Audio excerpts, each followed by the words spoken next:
Jane Tretheway. I'm the Assistant Director for Homes and Communities at Shropshire Council, and I was part of the group that helped to pull together this excellent document, and really pleased to be able to talk about it and some of my experience today. Could you give some examples of how and where you have used the different sources of mainstream funding? Yeah, so probably the best example I've got really was when I was working for Wolverhampton City Council, where we had a housing development team based in the housing revenue account area, and we delivered a 14-unit mental health scheme. And also an autism scheme for seven units, and those were delivered. They're council-owned schemes, and they were delivered under our own steam through the development team as part of wider housing development projects that were running.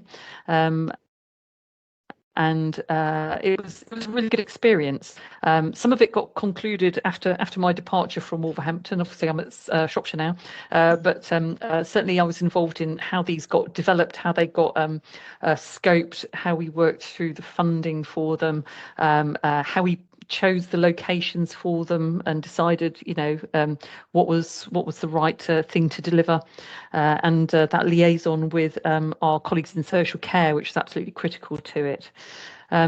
And in terms of the way in which we funded these, of course, these were council development projects, so they were part of council development schemes. So we weren't having to negotiate with another developer or a registered provider. We had full control of the project, and that's quite important in those examples because it meant that we could make our own decisions about what we did and how we did it. I mean, there are lots of ways in which you can fund these sorts of things, and of course, having a housing revenue account, I've mentioned that a couple of times, that is critical in these sort of situations where you have control. Certainly in Wolverhampton, we were able to apply right to buy one-for-one receipts, which is where you've sold properties under the right to buy, and you then have capital receipt from that you can invest into your new build.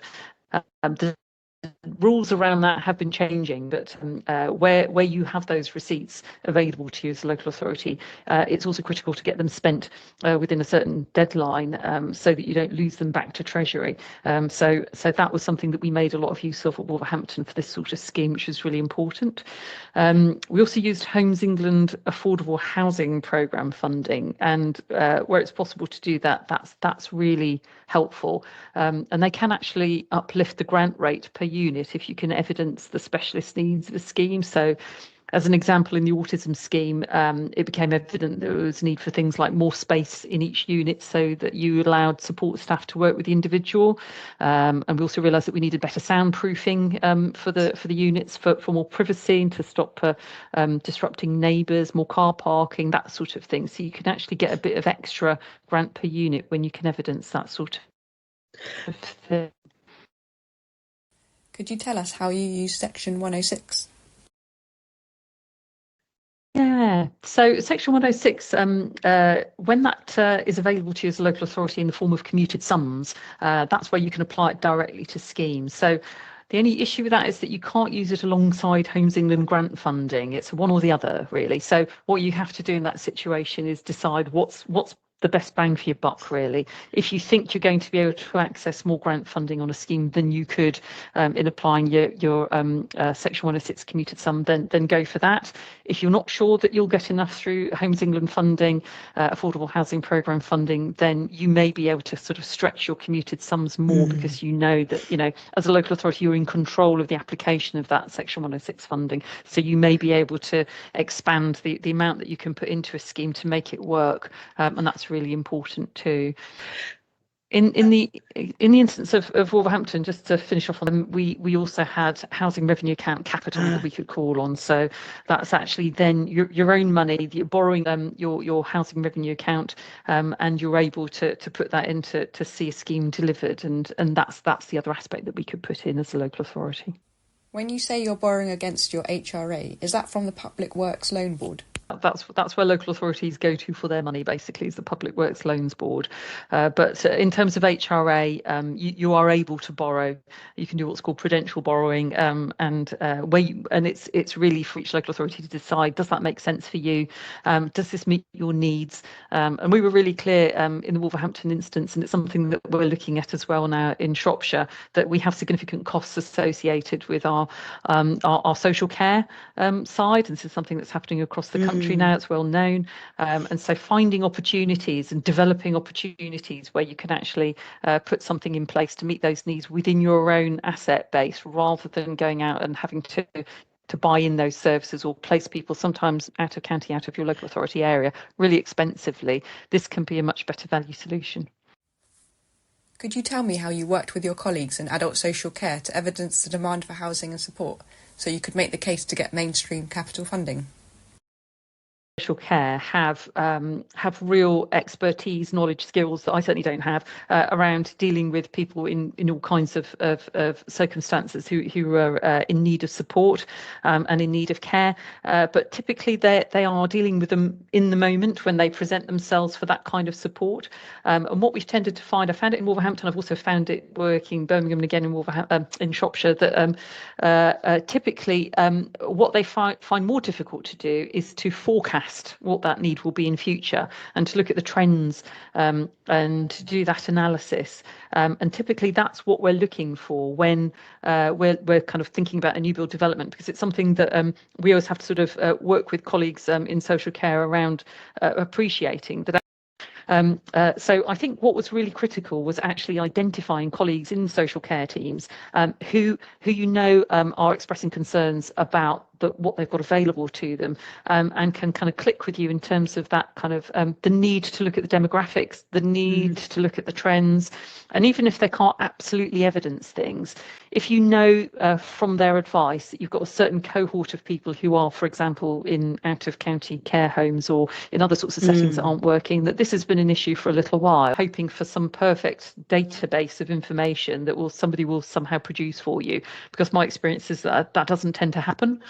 So I think you just have to go with what you do know, and accept that that's as good as you are going to get, and rather than wait for perfection, just kind of progress with what you've got. How difficult was it for your colleagues in adult social care to evidence the demand? Yeah, I think because they weren't having to make the case for capital, and this is one of the things I've also found with social care colleagues. They tend to look at their own budgets, which are always under pressure, and we know that. But they are revenue budgets they're dealing with. They're not capital budgets, and they tend not to think in capital terms. And so I think taking that away from them and saying, no, don't worry about that. That's been dealt with over here. And if you kind of take that away from them and say, no, don't worry about that side of it, you just tell us what the need is, and then we will kind of work through how it gets delivered. Then it's a very different conversation you can have with them, and they're able to sort of kind of discuss the sort of the care aspects of it and how that will come into the whole package of what the scheme will deliver, and that tends to work. What's worked well and what was challenging?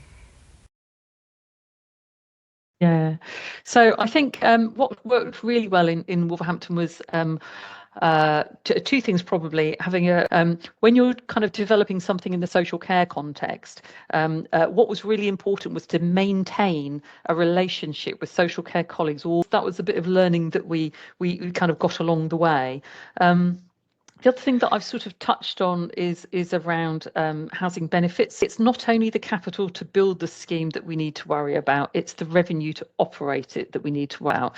And again, going through the development process, having a colleague in the development team who was homing in on those critical points as well, so that we had a holistic approach to the delivery of this scheme. We're not just building it and off we go and never mind what happens after that. It was thinking about how we make sure it works in practice. So we spent a lot of time talking to our colleagues in housing benefits, so that they could, talk to us about, what's involved, what the level of service charges are likely to be what are service chargeable items and what would be covered by housing benefit and what wouldn't, because that then impacted on what we would put into that project, what we would kind of deliver in the first place, because it has to be affordable, otherwise it doesn't work, there's no point doing it.